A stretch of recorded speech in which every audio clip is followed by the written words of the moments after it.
So good morning, everyone. And yes, I'm Claire Whitaker, and I'm going to be CEO of the Southampton Culture Trust starting from the 1st of April. And I'd just like to say a huge thank you to Ellen and all the work that Zest have done in terms of helping with our evaluation, but also just to take a moment to thank Issa for such an inspirational poem. Issa, I'm sure you won't mind me saying that we've been following your journey for the last few years, and your poetry has been the celebratory beat of our wonderful city and people. So can we just give Issa another round of applause?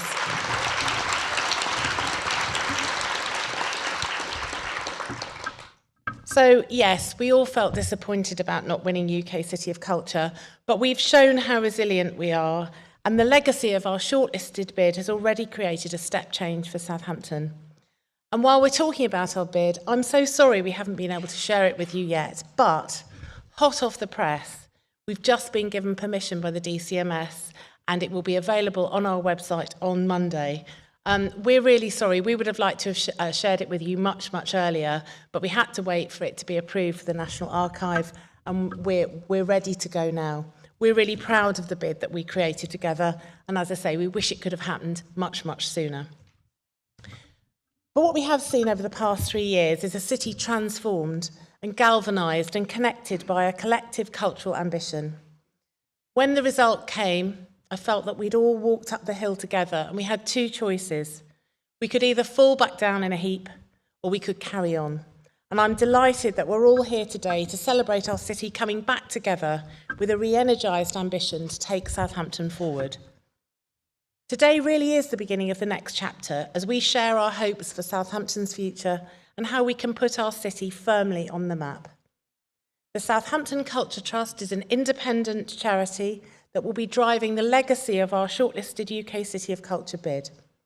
And we were delighted to announce that an investment from Arts Council England through the Place Partnership Fund, together with a commitment from citywide partners, is making it possible to deliver some of our programme, albeit at a different scale and pace.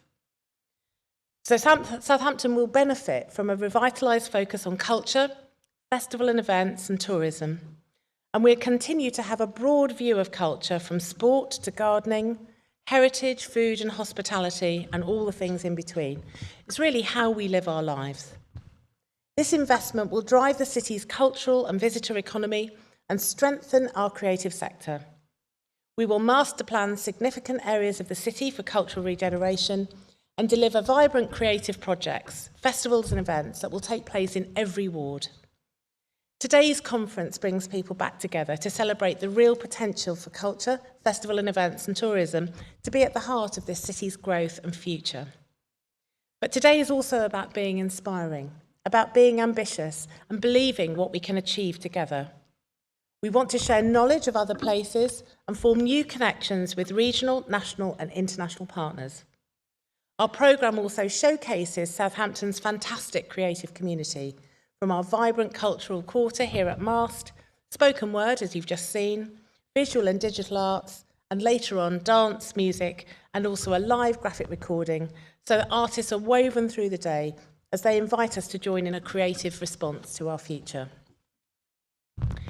If we fast forward 10 years, what will Southampton look like and what part will you play?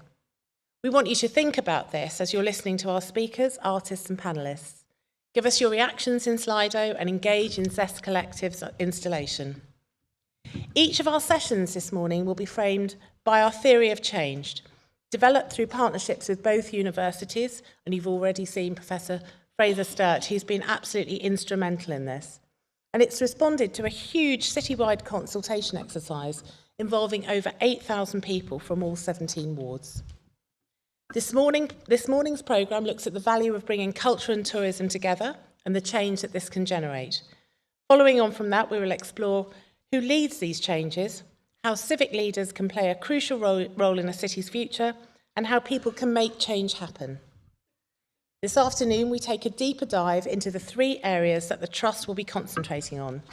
These include working with young people and creating a culture of health, the role of festival and events in telling a city's story, and building our visitor economy by recognising our heritage and working in partnership across the region. If you're new to Southampton, welcome. and I hope you enjoy your time with us today. And through our artists and panels, I hope you leave with a lasting impression that you want to come back for more. For those of us who know Southampton, I hope you have the chance to be inspired by different voices, to feel the benefit of connecting again, and that you leave excited about the next 3 years and beyond. But now I'm handing you back to our wonderful host, Veronica, who will introduce the first session. Thank you.